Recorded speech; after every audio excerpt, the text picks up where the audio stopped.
So I'm not Paul Mason. I think what I'm going to say is a little bit different to Paul Mason. I will touch on three things, if I might. The economic and fiscal context within which we're working, how I think you as a sector can make more of a difference in the travails we face as a country, and I want to leave you with a challenge. Firstly, on the economy, you've heard this morning about LEPs and devolution, and for sure there's money in those bodies. But, whatever happens, I think the fiscal climate we are in is going to be brutal, and we have to be really, really smart about how we handle this. There's more austerity to come from local government. I'm doing the annual meeting of the Book Trust tomorrow. God alone knows what I'm going to say to them in the current context. There's more to come. We're going to see the devolution of business rates to councils, so grant will be going from a lot of councils. It's not going to be easy. Then we've got the challenge of Brexit, which is definitely going to make us poorer. Yes, there may be a fiscal boost if Philip Hammond thinks he's got any fiscal room for manoeuvre. Excuse me. If Philip Hammond thinks he's got any room for manoeuvre. But by the same token, that the pound's plummeting and interest rates are going to go up, which means he might have less fiscal room for manoeuvre than he thought. So, against the fairly brutal backdrop, secondly, I want to think about where you as a sector can place yourselves. And I say this partly from my experience. I've been a Heritage Lottery Fund trustee. I'm a trustee of the Royal Northern College of Music and of Manchester Chamber Orchestra, the Manchester Camerata. And everything I'm about to say is based on my experience from those things, but also from my day job as being the sort of chief economic advisor to Manchester for 10 years and what I see advising cities around the country. I don't think this sector takes itself seriously enough in an economic context. It's a major export industry. Every tourist who comes in to see something, to participate in a cultural event, is an export. They're buying pounds. And you never present yourselves in that way, in a way I think you should. Not only that, it's a ridiculously low-paid sector with very high productivity that encourages in very, very wealthy people to hear a lot of what you do. That may be embarrassing to shout about, but it is an undoubted asset to an economy in the state that ours is in right now. But I want to talk about the sector in two other senses, because I think you are a much bigger part of the solution to the problems of our country than is often understood. When I was on the Heritage Lottery Fund, we commissioned some work from Robert Holden and Demos, and were instrumental in his work on cultural value at the time. And I've never lost sight of the rubric of culture having intrinsic, institutional, and instrumental benefits. And I think at this time, above all, we are downplaying the instrumental benefits of culture. And I say that because fundamentally, the British public service model doesn't work. It doesn't work in absolutely myriad ways because we have an ageing population. We have public services that are costing ever more money. The efficacy of a great many of the things that we spend public money on in social care is of very questionable value. And what's more, we have got most of the money tied up in acute services, which frankly do not tally with what we know from epidemiology are the drivers of ill health and social exclusion. To give you an illustration, we know that 75% of the easy cases who go onto welfare to work programs come off unemployed. There's a 25% at maximum success rate. We also know from small schemes that you will all be aware of that programs that work with people with mild to moderate mental health problems, the long-term unemployed in the arts and cultural sector can have a really serious impact on the lives of people affected, and probably with a much higher than 25% success rate. The problem?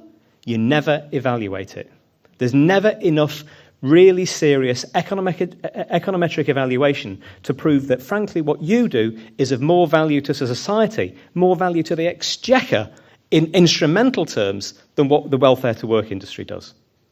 So my credo to you is that we get much more serious about evaluation. The same's true in relation to dementia, where I've seen music therapy do things with people with dementia that other service interventions couldn't do at anything like the price. And most of those go unevaluated too. And as a result, we keep doling out multi-millions, tens of millions contracts to providers who don't do what I believe you could do. And I never saw this in anything like the way I think I should have done when I was working for Manchester, or indeed anywhere else. The third way in which I think you can help with our current dilemmas as a country is in relation to Brexit. I don't think it's much of an exaggeration to say that our country is increasingly at war with itself. There's long been a debate in the literature as to whether this is a Norman or an Anglo-Saxon country. I can see both strains of that in our debates. London versus the rest, something that plays out all the time. Metropolitan versus suburban.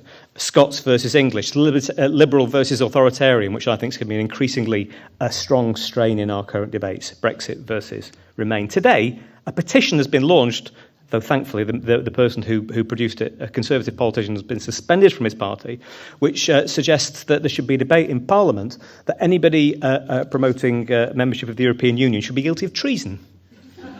I kid you not. Google it. This country is at war with itself.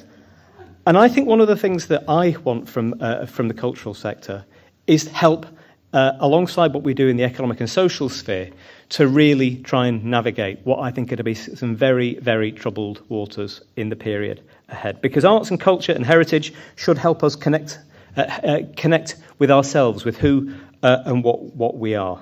Because I think Brexit, political extremism, left and right, political disengagement as well, are all different attempts by people to take control of their lives in ways that they think is needed because their lives are out of control. And I've seen this at the Heritage Lottery Fund, through estate histories where people who were organising for the BNP actually then start to organise for the community because they've understood that everybody's a migrant, not just the people who look and sound differently to them. And I don't think I saw enough of that in my time in Manchester either. But that's all easy. I want to leave you with a challenge. Because if Paul Mason were here, he would no doubt say that the neoliberal claptrap people like me taught, and I don't consider myself a neoliberal by any stretch of the imagination, I hasten to add, it's all down to the neoliberals. It's down to the economic model that's left people with no money and no security. And he's got a very, very good point. But frankly, I don't think it's just neoliberal economists. I don't think it's just Amazon and Google and the gig economy. I think we're all in this together.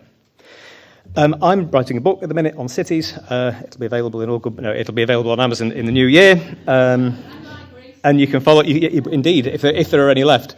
And you can follow me on Twitter, Emmerich_Mike, and you can find out more about it. One thing I read that I want to leave you with that touched me very deeply when I was reading it was about the intellectual life of the British working classes, and Jonathan Rose's book, which helped me understand something I hadn't understood previously. Why is it that in cities like this, with the autodidact movement, the working class education movement, and choral societies and instrumental societies, and all sorts of other things in the 19th century, do we find ourselves with such an anti-intellectual, uneducated culture in our society? And for sure, what we heard about in our education system is a part of that. I think the cultural sector has got a role to play in that crime too. And Jonathan Rose thinks so in his analysis. Because part of the modernist revolution in the 20th century sought to disconnect working class people from high culture, because working class people tend to be culturally conservative. So just as we look at the government for what it's got to do, at private enterprise at what it's got to do, I think one of the things we've all got to look very, very hard at in the next period is how we engage with working class people about what it is they want to know about. And the final anecdote to leave you with, one of my clients is the city of Aarhus in Denmark, the European City of Culture next year. Two of their best projects include Den Gamle By, which is a recreation of Danish buildings in the middle of the city, and another museum, the Mosgaard Museum, both described as kitsch and culturally uninteresting by people I know in the cultural sector. But in a social democratic country that is speaking very loud and clear to people, rich and poor, those sorts of projects are reconnecting people with who and what they are. That might not be the right way for Britain, but that is a legitimate goal that we've all got to rise to. Thank you.